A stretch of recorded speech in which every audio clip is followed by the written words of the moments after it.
ભુજ તાલુકાના વરનોરા ગામ ખાતે તાજેતરમાં તંત્ર દ્વારા જે રીતે સ્થાનિક લોકોના મકાનો તોડી પાડવામાં આવ્યા છે તેને ભીમ આર્મી દ્વારા સખત શબ્દોમાં વખોડી કાઢવામાં આવ્યું છે। ભીમ આર્મીના પદાધિકારીઓ અને કારીગરોની એક વિશેષ ટીમે વરનોરા ગામની રૂબરૂ મુલાકાત લીધી અને પ્રભાવિત પરિવારો સાથે મળીને તેમની સ્થિતિ જાણી હતી।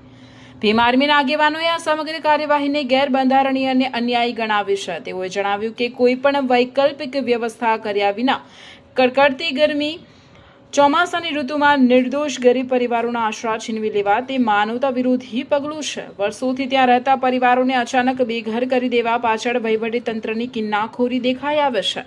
કાર્યકરોએ ઘર વિહોણા બનેલા મહિલાઓ, બાળકો અને વડીલો સાથે વાતચીત કરી તેમની સમસ્યાઓ સાંભળી હતી। ભીમ આર્મીએ પીડિત પરિવારોને ખાતરી આપી છે કે આ અન્યાય સામે તેઓ મજબૂત લડત લડશે। જો આ ગરીબ અને નિર્દોષ પરિવારોને વહેલી તકે યોગ્ય ન્યાય અને વૈકલ્પિક રહેઠાણની વ્યવસ્થા પૂરી પાડવામાં નહીં આવે તો ભીમ આર્મી કાનૂની લડત શરૂ કરવામાં આવશે તેવું જણાવ્યું। મિત્રો, આજે વરનોરા ગામની મુલાકાત અમે લીધી છે। તમે જોઈ શકો છો જેવી રીતના ગેરબંધારણીય રીતે તલાટીશ્રી અને ટીડીઓની મનમાનીથી હિટલરશાહીથી પાછળ તમે જોઈ શકો છો। આ જે મકાન તમને તોડેલું દેખાય છે ને, એ મકાન કોઈ ગેરકાયદેસર બાંધેલું નથી, પણ એના કાગળિયાઓ છે, લાલ બુક છે, તમામ કાગળિયાઓ છે। પણ આ લોકોએ એક આ ઘરનો એક આરોપીના લીધે પૂરા મકાનમાં જે રહેતા હોય એ લોકોને સજા આપી છે।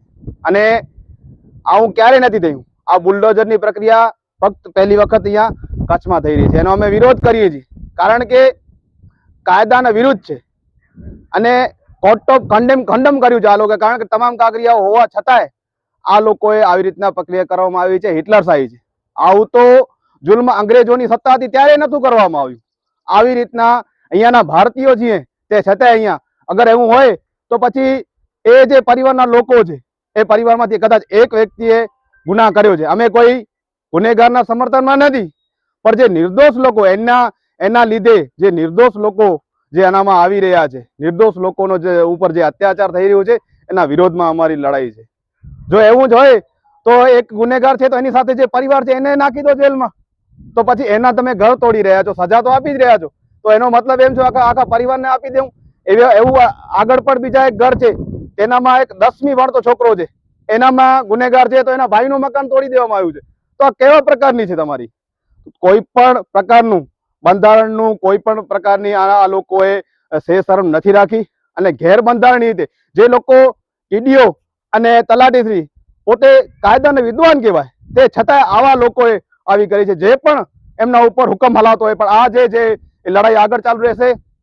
આજે આ મકાન તોડ્યું છે, પણ અમે આ લડાઈ જમીની સ્તર ને કોર્ટ સ્તર ઉપર અને જઈને લડશું। આ અમારી લડાઈ એમના વિરુદ્ધ પર છે અને બુલડોઝર વિરુદ્ધ પર અમારી જંગ છે। અને હા, જંગનો મતલબ સંઘર્ષ નથી થતો, જંગનો મતલબ સંઘર્ષ થાય છે। અમુક લેભાગુ થતો પછી જંગને બીજું નામ ના આપી દે એ પણ જોવાનું રહ્યું।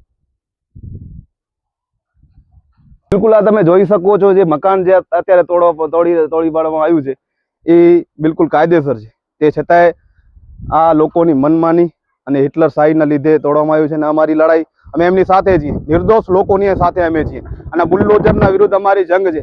અને હા, જંગનો મતલબ અમુક લોકો પછી બીજું ન માની લે એવા લેભાગુ તત્વોને કહેવા માંગી છે કે આંદોલનકારી અને ક્રાંતિકારી લોકો જંગનો મતલબ સંઘર્ષ થાય। આજે ફ્રી આપણે વરનોરા ગામમાં આવ્યા છીએ અને જ્યારે 2 દિવસ પહેલા પણ આપણે વરનોરા ગામમાં આવ્યા હતા અને વરનોરા ગામની મુલાકાત લીધી હતી। તો આજે જ્યારે વિડીયો જોયો તો આજે ભીમ આર્મીના સૈનિકો અને હું તો કહું કે મજલૂમ જે લોકો હોય છે, લાચાર લોકો હોય છે, તેની મદદ માટેના સૈનિકો એ સામેથી મને ફોન કરીને કીધો કે ભાઈ અમને પણ એ મકાનોની મુલાકાત કરવી છે જ્યાં ડિમોલેશન થયો છે।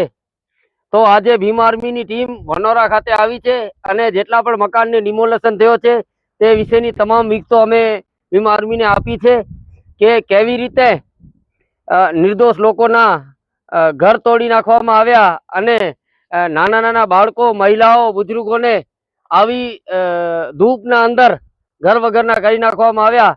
તો જ્યાં આવીને આપણે ઘણી સ્ટોરી ચલાવી હતી પહેલે પણ, તો બીજી વાર જ્યારે આવી બધી મુદ્દાઓ આવ્યા છે સામે કે જે જીબી હતી કે જે લોકો લાઇટ બિલ ભરી રહ્યા હતા તે લોકોના લાઇટ બિલ કાપી ગયા છે, મીટર ઉઠાવી ગયા છે. તો આ ક્યાંનો અન્યાય છે? આ જીબી હોય કે તલાટી હોય કે ટીડીઓ હોય, એ બધાને હું સ્પષ્ટ ભાષામાં કહેવા માંગુ છું કે કાયદો ખાલી વનારાઓ માટે નથી, તમારા માટે પણ છે. અને આ જે સંવિધાનની તાકાત છે એ થોડાક દિવસમાં અમે તમને પણ બતાવી દેશું. જેવી રીતે આ નિર્દોષ લોકોના ઘર તમે તોડ્યા છો, થોડીક જે ક્ષણમાં 2-4 દિવસના અંદર તમારે પણ નોટિસો આવી રહી છે. યાદ રાખજો, આ કાયદો બધા માટે છે અને અમે કાયદામાં રહેશું તો ફાયદામાં રહેશો, તો તમે પણ કાયદામાં રહેશો ને તો જ ફાयदाમાં રહેશો. संविधान जय काशीराम। कच्छ जे अंदर हिकिड़ो अहिड़ो वनौरा गाम है।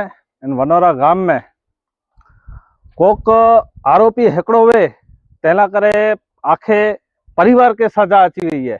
अहिड़ो हिकिड़ो त असीं भीम आर्मी द्वारा मेरा कार्यकर्ता आया आहियूं ने सच्चाई जाणिया पण आहियूं।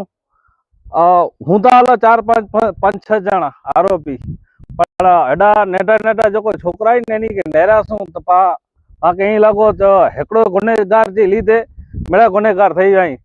सरपंच श्री पण हिते उभा आहिनि ने हिनजो ठहराव जेको करायलु हो, इन ठहराव जे विरोध में ए मकान इन 8-10 ॼणे जा दसे थो आहियां।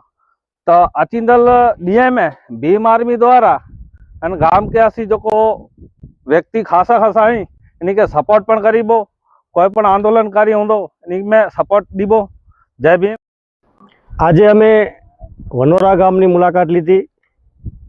ગામના પ્રથમ નાગરિક જેને કહેવાય એ લોકોના જો પ્રશાસન મકાન તોડી નાખતી હોય તો સામાન્ય માણસને કેટલી ત્યાં બેહદે મકાન તોડતા હશે। માટે આપણે જેને નુકસાન થયું છે એ લોકોને ભીમ આર્મી સાથ સહકાર આપશે। ગુંડા તત્વો જે લોકો હશે એને સાથ નહીં આપે, પણ જે નિર્દોષ લોકો છે એના ઉપર જે અત્યાચાર થાય છે એના માટે ભીમ આર્મી સદાય સાથે રહેશે અને તત્પર રહેશે। જય ભીમ।